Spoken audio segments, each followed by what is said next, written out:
selling your case, so to speak. The marketing aspect, the realities of, there are lots of attorneys that will do your case. They just want big money. There are other attorneys who say, yeah, they like it, but their schedules are full. Check back, that kind of stuff.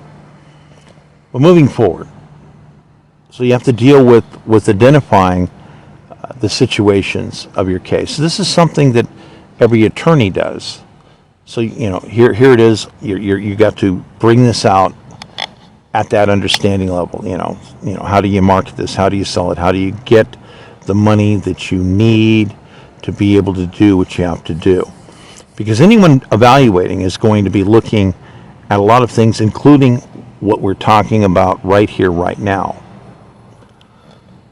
So, when we're talking about an overall scope, and the scope is we've got a bunch of Trump musters, Trump supporters that have repeatedly violently attacked, burglarized, stolen computers, stolen hard drives. We're talking hundreds of hard drives. We're talking an archive. We're talking artifacts, rare artifacts. We're talking stuff that is identified constitutionally as incredibly historical. Items that repeatedly have identifications respective to understanding of insurrection and various other laws, acts of war, that are included in the articles and in the Constitution. Many of which, by the way, I have to mention this, come with the death penalty. So we're talking archive, vast area with many cases, including civil rights cases. We have material pertaining to national security at large levels that's been stolen, that's been damaged. These areas actually have charges way above what happened on J6. You can compare insurrection stuff on J6 and say, yeah, they were actually trying to overthrow the government. Yes, that's actually way up there. You could push that at an end and say there should be the death penalty there. But that having been said, you have people that are trying to say, well, they didn't really steal much of anything. They didn't, do this or that. But some of that apparently did occur at certain levels. But at the levels that it occurred with my archival interest and interfering with the candidate are way higher. Way higher. So we're talking far more overlapping charges. We're talking generally a minimum of 3 overlapping charge types, classifications that come as a punishment level, death penalty. So this is important. So problems with the case are the reality deals with much more. Since there are multiple cases, many other cases, there's far more to it. There's a much longer history, a calendar that predates, something that actually explains part of the evolution of hate, the evolution of the problem that we've seen manifest on J6. It did not just pop up like all of a sudden it's a fluke. No, this is something that has been an evolution, ongoing. This has been evolving, make no bones about it. So the evidence of part of this is in the archive. So there are previous items. We've got 29 vehicles current, 14 RVs, mobile broadcasting units, campaign units, archival units, and basically stolen, destroyed. So this is mind-boggling, and the judicial system does not want to respond. FBI gets an idea of who the theoretical players might be, and how dare you try to gather evidence against our good man Trump? They hang up the phone. Repeatedly, there's a version of this. The term they would say that they don't give a flying F. Now, if we break out the thesaurus here, we break out the thesaurus and say, code-wise, how many dozens of ways can you say something that's a blow-off, that's a complete blow-off, that means basically the same thing? In short, we don't give a flying F. Or do they? Or in fact, do they? Flip side, they do. If they do, then where does that put everything? How does that involvement get? Are any of them accepting cash from opposing parties? That automatically puts it into a completely different series of possibilities.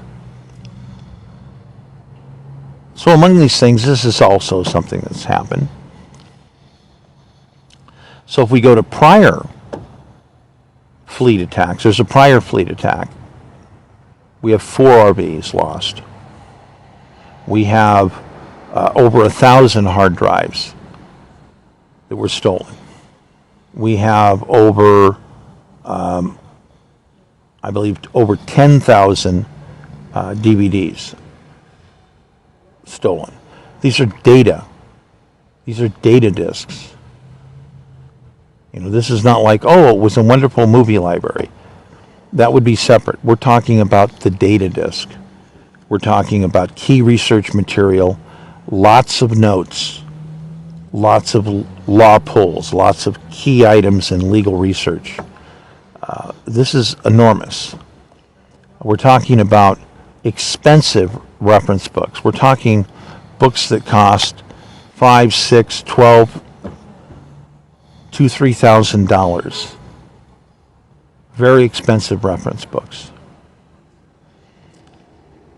And some of these books, of course, are crucial to running things like campaign, having key reference lists, key books that show you whose business is who, and what are the right phone numbers and the right addresses and the right subnames of people to communicate with, to do business. People don't believe it, but Google generally does not have what you're looking for. You'd be amazed how many times Google doesn't have the key business contacts listed. This is a lot more research to come up with that. And if you want to get lists to them, you have to pay. You have to pay for these lists. These cost money. These are lists, these are books, these are softwares, these are expensive. So the loss involving material, and again, classified, the earlier one is also a major classified information hit.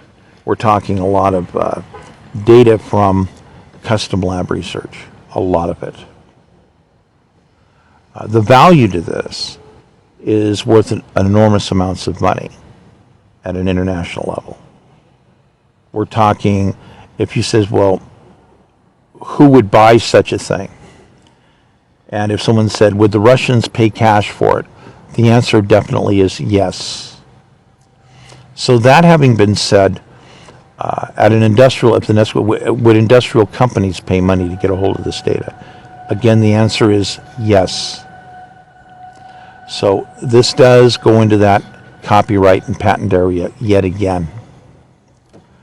So very classified information, high-end research, high-end analytics, very classified information aspects.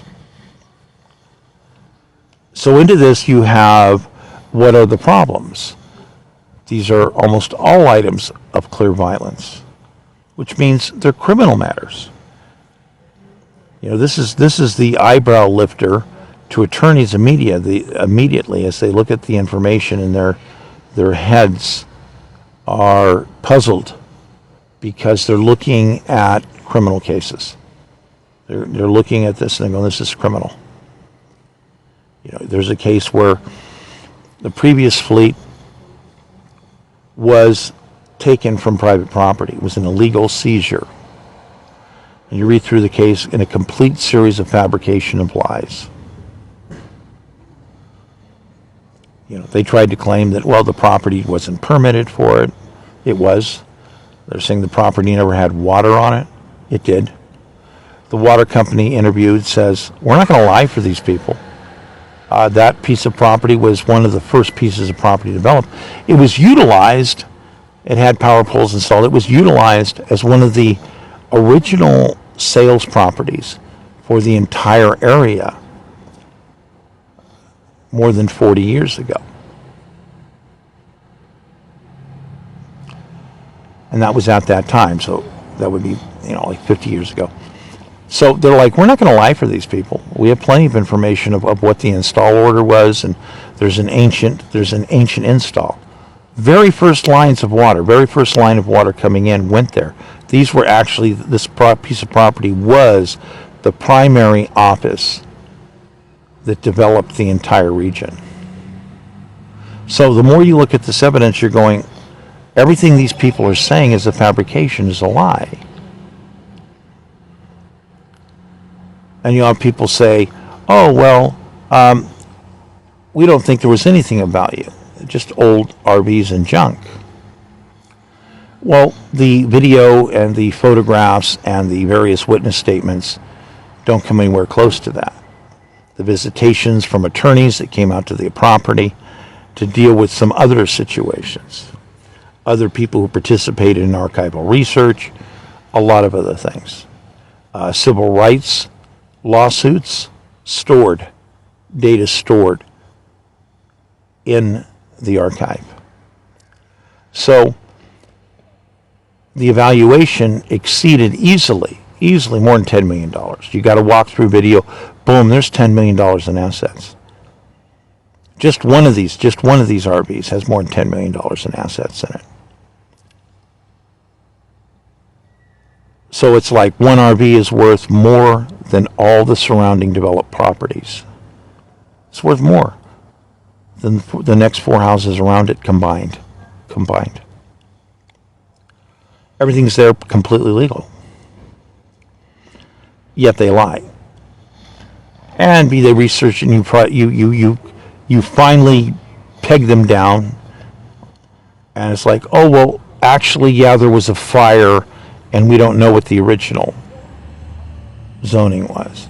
But there's copies of existing zoning from other people's paperwork who reposted. And so this is, and other supportive data, the water company's original paperwork. So what these people did is horrible.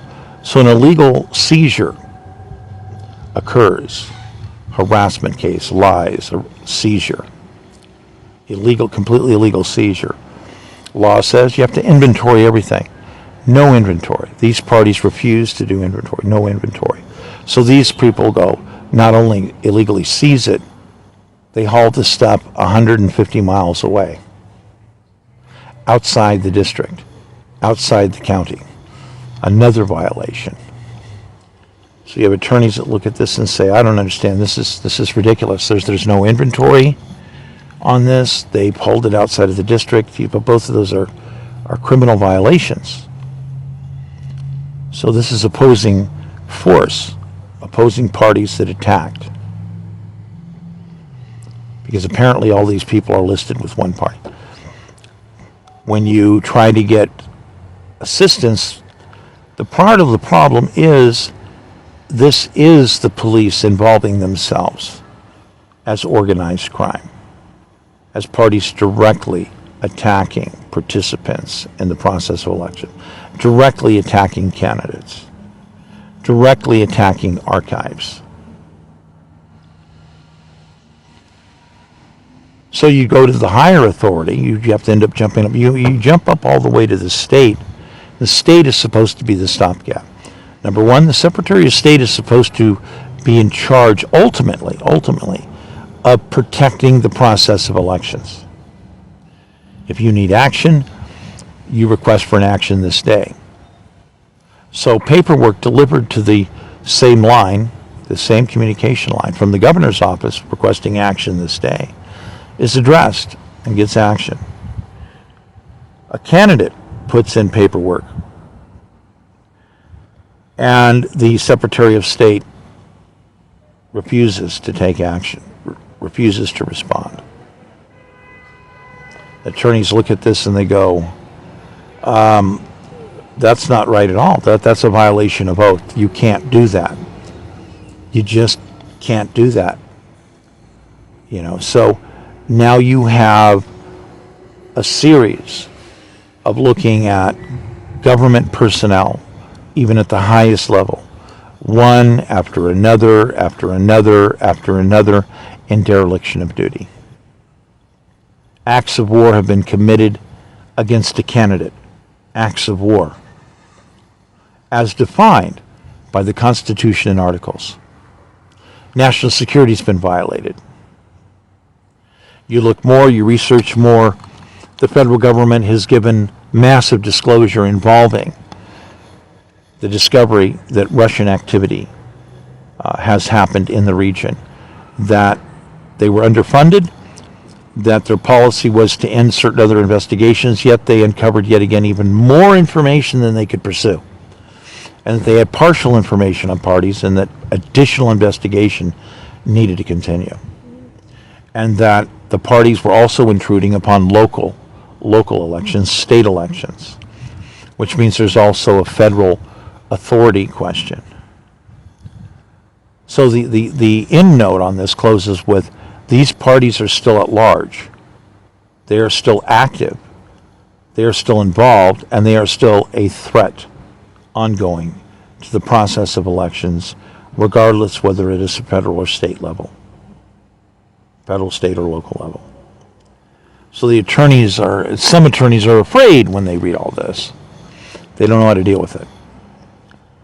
So then we deal with, how do you have evidence? What's the evidence? So attorneys tell you, your life's in danger. You have to record everything that you do. This goes way back. So all these recordings involving all these phone calls, all these other communications, all these screen captures, digital captures of communications going through emails, all the email copies, all the other companies' records. Because why? You've already verified things. Chronological order, way, way, way back. You have parties that start violating your civil rights because it dates back to other events. There's other events. Straight out harassment of a candidate. Cop pulls you over and says, I'm going to write you a ticket for no plates, no tags, no insurance, no driver's license. Is this lunacy or what? This is lunacy. So here you have a vehicle that another state investigates and says, well, number one, all taxes were paid. That's on file. They were current. All tabs were paid for. That's on file. That's current. The plates were issued and paid for. That's on file. That's current. The driver's license on file, current. Insurance on file, current. On and on and on. And so you have Arkansas investigate this and says this is complete and utter BS. And they investigate and say, yeah, this guy filed candidate paperwork out of the state capitol. This guy's a presidential candidate. What's going on here? They make a call to California. California says they don't want to prosecute, nor do they want to extradite. So Arkansas's position is, if you get the person into the state, we'll immediately prosecute them. If you can get this person into the state or coming into the state, you bring us word that that person is going to come into the state, and you have a date and a time, we will have forces to immediately take them into custody the moment that they set foot into Arkansas. And we're not kidding. We're not kidding. You can find a way to get this done. Maybe a warrant bounty team can help you. There are those who do perform services. You just contact us with the location and the time, and we'll coordinate with you. We will take them into custody, and we will prosecute these police officers and prosecutors to the fullest extent of the law.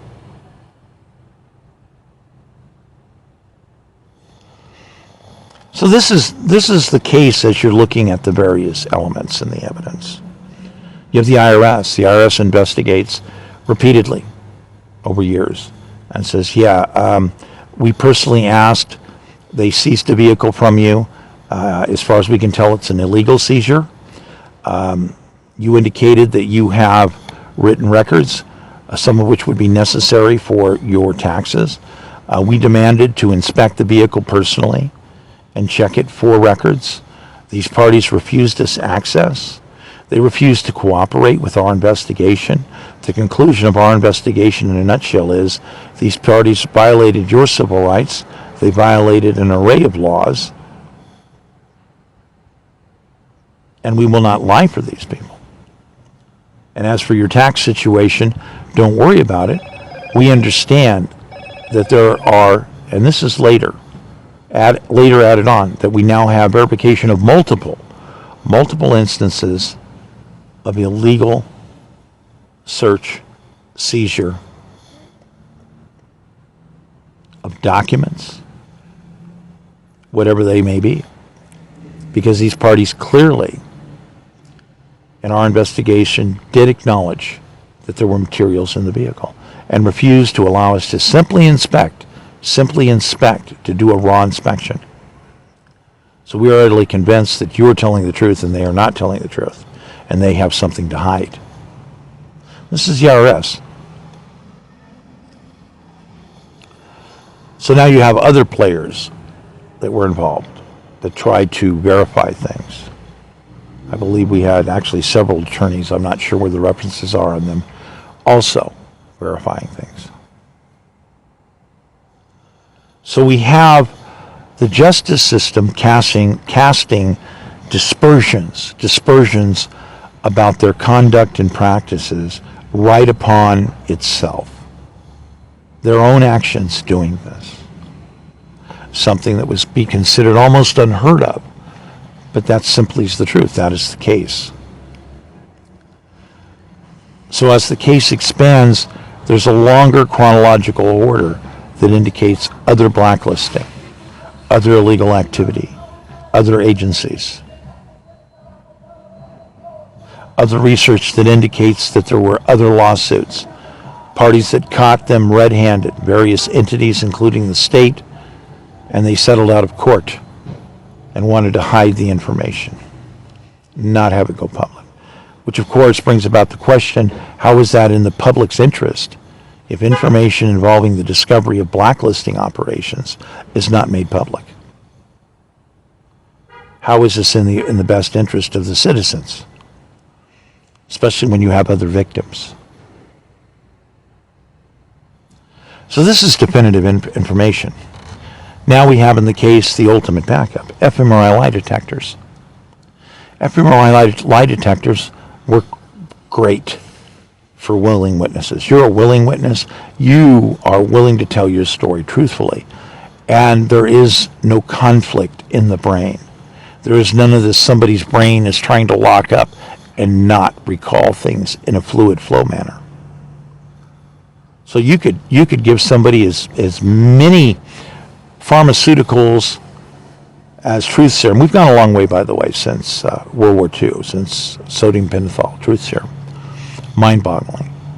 So a willing witness, you can fill them full of pharmaceuticals, put them in an fMRI lie detector, and you're going to be able to calibrate them faster, and they're just going to flow. You're going to see all these key areas of the brain working in a completely different series. Let's call it flow, in an open flow. You get an unwilling witness, and these parties are going to struggle.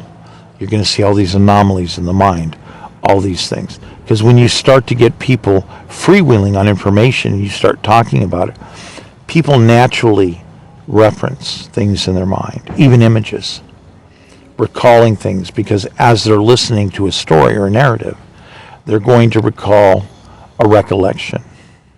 Parties that are liars and are trying to withhold information show a signature pattern completely different than willing witnesses.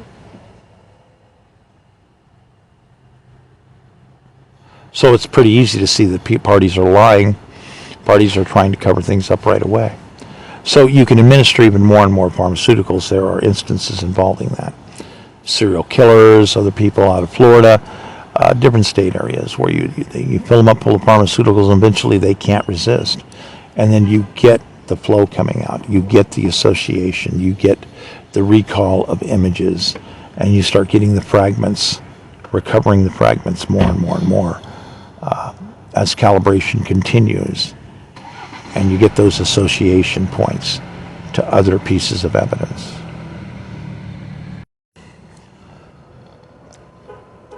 So we have other technology that also comes into play. We have SAR technology. Now, SAR technology has been around for many, many years. The past 20 years, it's been extremely high resolution. We're talking down to a blade of grass. We're talking 30 frames a second for the past 20 years. If you want to go back 50 years ago, what was SAR was a different story. You're talking 8 frames a second. You're talking limited areas of the planet that were being looked at for security or strategic or intelligent purposes. Now you're talking about, for more than the last 20 years, all the major cities, everything's recorded. So, you've got prior to 2000, I would call 2008 the big difference. Because when you get to 2008, you're talking the big, huge, mega changeover beyond the shadow of a doubt. Massive overlapping material, massive overlapping evidence. So you can track a blade of grass. Some of the devices do 60 frames a second. You got European satellites do that. You have overlapping. You have areas, California, for instance, New York, other areas. You have multiple satellites recording exactly the same material at exactly the same time. So this can get you hundreds and hundreds of frames per second. This can get you looking at angles of people or vehicles where you're now getting effectively 90% of an object recorded in full 3D, right down to the size of a blade of grass. You can even tell the color. If it's a blade of grass, you can tell the color, the shade of color of the blade of grass. This is done through reworking the data.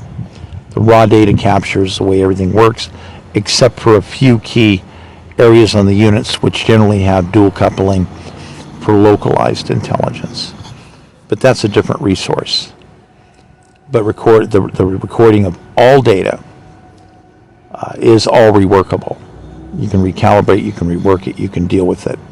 And it's permanently recorded for all time. So anything like a speeding ticket that could show that, oh, you weren't speeding. Anything that has to do with physical location basically can be addressed with SAR if there's a physical location question about certain things. So this is really, really important. This basically means that we have all kinds of information. We have information about people who were in the process of moving things. Things were scheduled, and all of a sudden you have parties illegally coming up and stealing stuff, stopping parties in campaigns from moving their assets from one location to another. No excuse. Completely, massively illegal. So you have all these different things, and then you have the violent attacks. You have other things that date back further and further and further. And you have this long pattern and series involving discrimination. You have California asked about, why are you transmitting false records across state lines? Number one, they're using government equipment to put false information. That's a felony. Then they're transmitting across state lines to other parties, perpetuating. It's another felony. When you do it to a candidate, it's a different type of a felony. When you're doing it to an archiver, that's also a felony. When you're violating national security, again. When you're jeopardizing archive operations, again. when you're jeopardizing archiving of historical artifacts. And again, these charges overlap again and again and again. They're irrefutable types of items. You have Mueller and Russia investigation evidence. You have Mueller law teams with the legal teams that he runs privately, assessing some of the material involved, and they're saying, yes, that there are various things that are wrong with it, and we have information on file that we're not supposed to discuss, that's been reviewed before, that's in investigations. So the question is it worth pursuing? Definitely worth pursuing is the answer. So there's a limit to how far they can disclose items, but the hot and cold item asking direct questions, because you can't sell somebody whether, if they say, is it worth pursuing, you cannot say, no, it's not worth pursuing, when you know there's firsthand evidence there. So they would handle the case, $80,000. So that's for some of the other items related. So what we have is Russian-sourced money. We have Russian activity. We have Russian doxing. We have Israeli Mossad verifying, following Russians in the United States on a different related investigation, discovering that two of the agents that they're following all of a sudden start doxing a presidential candidate, me. So this is an incredible item. The anomalies overall are, there's such powerful evidence that points to the Donald Trump camp. It's pretty much irrefutable. Yet why are people in government squashing it? Why are leaders refusing to protect evidence involving parties who are working with Russian-sourced money, who are associated, respectively, as a camp attacking, committing acts of war against another presidential candidate? This is by far, it actually is overall the best evidence on the board, because it's treason evidence. The importance in understanding treason evidence means what? It means the rules are different. When you go into court, their attorneys cannot lie. They're not allowed to lie. They cannot put a false narrative together, or they will be charged with a crime. They must confess all knowledge that they have concerning their client and concerning their client's guilt. Treason law is a completely different area than other areas of law. This is very important. The entire protocol dealing with these types of cases is completely different. The examples of what's been happening in Florida and Judge Cannon, those are charges that deal with a lower level. They're not treason law. That case never would have been allowed to proceed forward with the bullshit that's been going on if it was a treason level charge case. So here we have over here, stepping back into the case, we have cases, multiple cases, stronger evidence, the highest standards. Yet we have the Secretary of State of California not cooperating. The AG's office not cooperating. And if we go back in chronological order, we're looking at multiple offices connected to who? Connected to Harris. Again, not cooperating. How can people claim, and how can she claim she's standing up to prosecute forward, the Trump counter situation, when she herself is a participant, at the very least, of dereliction of duty, of not only perpetuating the prosecution of false cases against another candidate, but refusing when direct evidence shows that these officers that put forth the cases have violated a series of laws. And that the evidence, the so-called citations, are complete rubbish.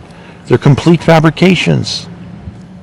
Accompanied with the other evidence packages that go up with this, her office refuses to prosecute the police officer in question. Yet she takes money from parties that are setting up running for president as a candidate. This candidate, me, has declared that I'm already running for the White House for 2016. And then the day after the election, illegal impounds and attacks occur again on me. What are people to think? The problematic problems of this, as other attorneys look at this and realize and straight out say, there's a serious problem here. You have massive evidence, and you have parties that are supposed to be protecting evidence. They're supposed to be protecting the process of elections, and that's not what's happening here.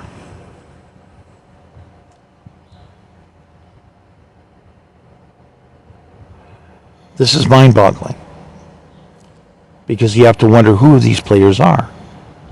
What are these statements they're claiming to be fighters? We have all these certain Democrats claiming that they're fighters, but when you check records, there's zero investigations on Russians, even though they're told, yeah, here's some Russians. We even have names. Here you go. Here's information disclosed at large. And we are certain that they are continuing their activity. Certain. No investigations.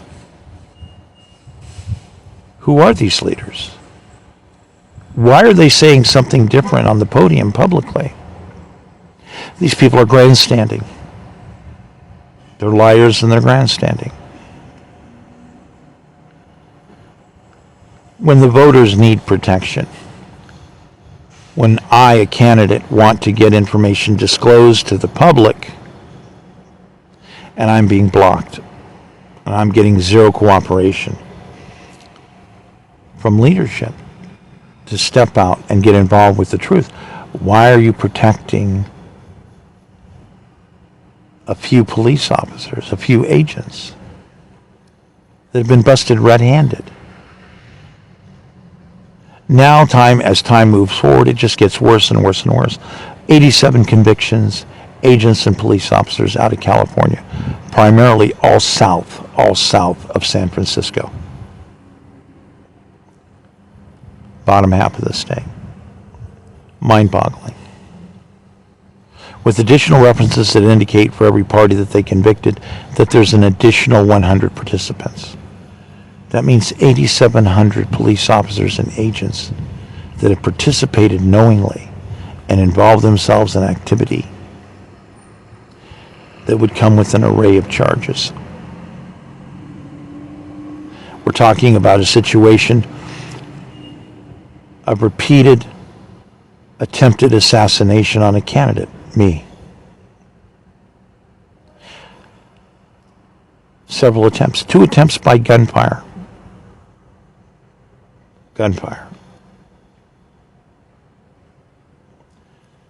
I've had 7 attempts over the course of my life, so you have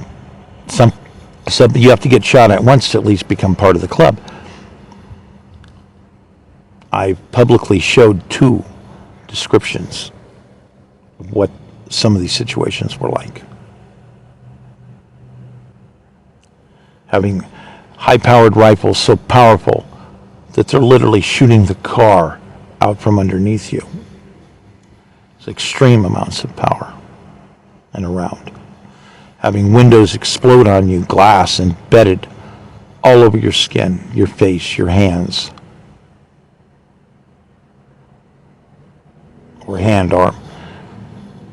So this is the complexity of how do you work forward with a sale when you have attorneys that are afraid. State bar, year and a half, over almost two years of listing, no results. Only ambulance chasers and data extractors. They want to know all about your case, but they don't want to handle it. They have no right to extract information on your case if they're not going to handle it. And we don't know who these are. Here's the bottom line. We have no idea who these people are. Someone's going to call you on the phone from a reference from the state bar, and they want you to turn over crucial information involving dates, times, and people's identity. What is this? Who are these people? You have no idea who these people are. None. It's a pull order. It's open as a general pull order. The party could even be a Russian agent. We don't know. It was an open pull order. Anybody could have pulled it. It's despicable. An entire state bar has no one to stand up and protect the Constitution. The nation is in jeopardy. We are in a state of emergency. And this is the status here and now, in a brushstroke, of where these cases are.